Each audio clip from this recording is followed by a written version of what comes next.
Come potete vedere dalla gondola mi trovo a Dubai, no dai scherzo, sono sempre a Venezia e sto andando a vedere una mostra al Palazzo Ducale dove mi ci hanno messo dentro. Mi hanno chiesto di far conoscere la Commissione di Venezia anche ai non addetti ai lavori e quindi ho creato un piccolissimo video che in questo momento sta andando in loop alla mostra, quindi andiamo a vedere.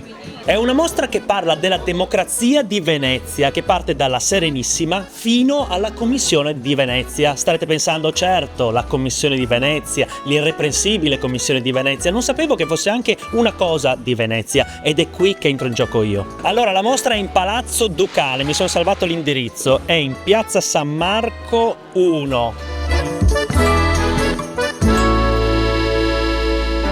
Una volta entrato al Palazzo Ducale, seguo la segnaletica e il suono della mia voce tra i corridoi finché non entro nella prima sala della mostra. Mi trovo nella prima sala, cioè mi ritrovo letteralmente, ci sono proprio io che parlo, come nel meme di Spider-Man. Il compito del mio video è darvi una panoramica del senso della mostra, molto easy e simpatico. Ve lo mostrerò bene alla fine, quindi no spoiler. Per ora vi anticipo solo che la Commissione è un'organizzazione del Consiglio europeo che dà supporto legale agli stati che vogliono avvicinarsi agli standard dell'Unione Europea. Quindi cose come niente schiavi e che le donne possono guidare. Per celebrare i 35 anni della Commissione e sottolineare il suo stretto rapporto con i valori visionari della Serenissima, sono stati esposti in esclusiva i reperti storici della democrazia veneziana. Democrazia visionaria, precisiamo, per i canoni dell'epoca. Questo ad esempio è l'Albo d'Oro, dove venivano segnati i patrizi veneziani che potevano far parte della vita pubblica. Quindi era più propriamente un'oligarchia. I patrizi erano i nobili e potevano anche non chiamarsi patrizio. A parte questo, Venezia faceva di tutto per equilibrare e distribuire il potere. Questa ad esempio è la promissione ducale a quasi 800 anni e sono le promesse che il doge doveva rispettare per essere eletto. I veneziani erano molto paranoici sul rischio di far andare su un despota. Un altro aspetto importante di questa promissione è che andava a indagare su tutti gli aspetti della vita del doge. Ad esempio non poteva aprire nemmeno una lettera se non in presenza di 2 dei suoi 6 consiglieri e addirittura la sua famiglia era limitata da questo documento. Infatti né la dogaressa e neanche i suoi figli potevano ricevere regali dall'esterno. Nel meccanismo per scegliere gli elettori del doge si usavano le balote delle palline, tipo quando sorteggiano al Super Enalotto. Da qui viene il nome ballottaggio. E non solo. La parola broglio, che è in uso comune nella lingua italiana, è un termine che deriva dal veneziano, che si riferiva al brolo, cioè a quell'orto e a quella zona in cui i senatori si riunivano prima delle elezioni per concordare la linea politica da adottare. Quindi in democrazia si parla veneziano anche se non ve ne accorgete, o stregheta. E nei giorni nostri ecco un esempio illustre di cosa ha fatto la Commissione di Venezia. E qui abbiamo 2 costituzioni originali che Simone è riuscita a far venire. E come sei riuscita a farle venire? Non è stato semplice perché sono documenti originali che appartengono all'Albania e al Montenegro, sono state necessarie delle delibere molto particolari. Ce le hanno portate perché rappresentano un risultato di un lavoro che la Commissione di Venezia ha fatto con il Parlamento. Sono 2 paesi che hanno fatto delle transizioni democratiche e sono documenti che contengono degli esempi di checks and balances che noi riteniamo essere molto interessanti. Sotto la Serenissima si sono fatti anche dei passi storici sui diritti. C'è la laurea dell'Episcopio, il certificato di laurea che è venuto dall'Università di Padova, e Simona anche di questo è stata una, ha voluto a tutti i costi che lo portassimo qui, e quindi certamente, perché è importantissimo che la promozione dell'educazione e dell'istruzione anche per le donne, a un'epoca in cui comunque da secoli esisteva l'università.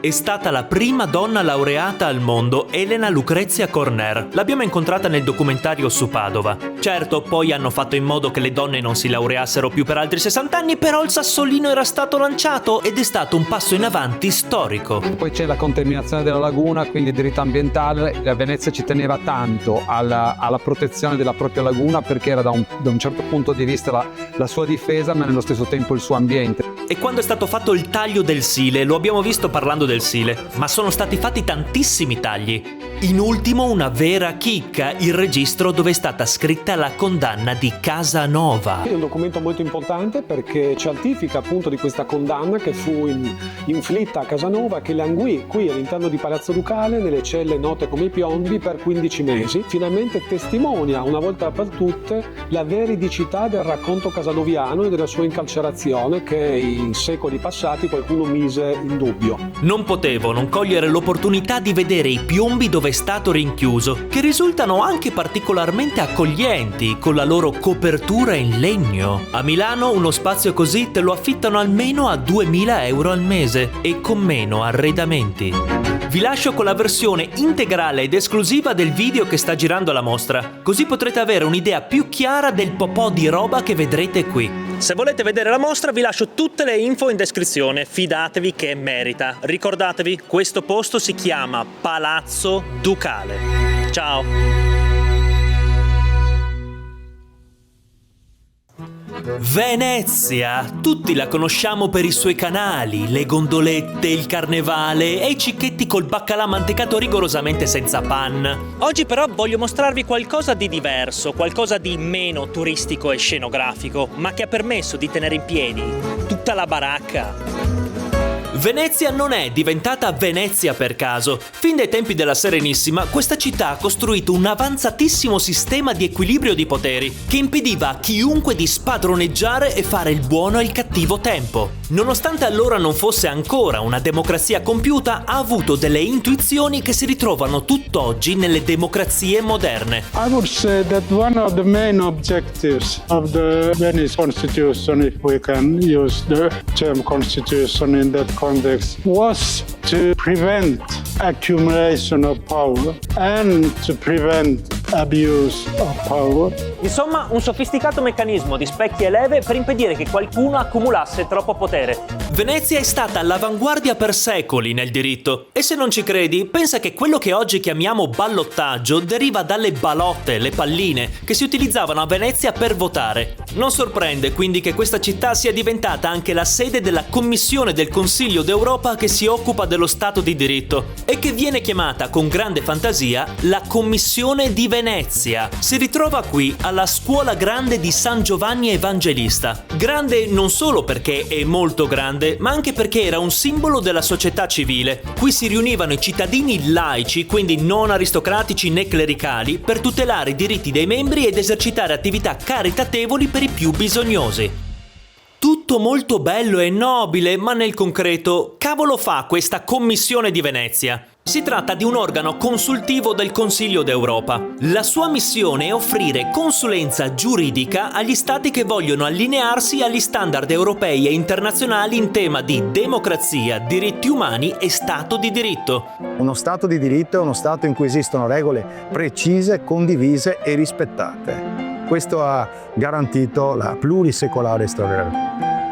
La Commissione li assiste e li consiglia. Non per niente fa parte del Consiglio d'Europa. Oggi ha 61 membri, i 46 paesi del Consiglio d'Europa più altri 15 provenienti da Asia, America e Africa. Il suo lavoro si fonda su indipendenza, competenza, flessibilità e quindi autorevolezza. Il Palazzo Ducale era il riferimento per la politica e la giustizia. Qui c'erano il Maggior Consiglio, il Parlamento della Serenissima, il Senato con il Consiglio dei 10, le quarantie, gli organi di massima giustizia, oltre al giudice di petizione, gli inquisitori di Stato e le prigioni. Per non dimenticarsi che questa era la sede della giustizia, l'hanno scolpita proprio ovunque. La riconoscete perché la tipa con in mano una spada e una bilancia. Di solito viene rappresentata bendata, ma guardate l'ultima volta cos'è successo? Mai correre bendati con la spada.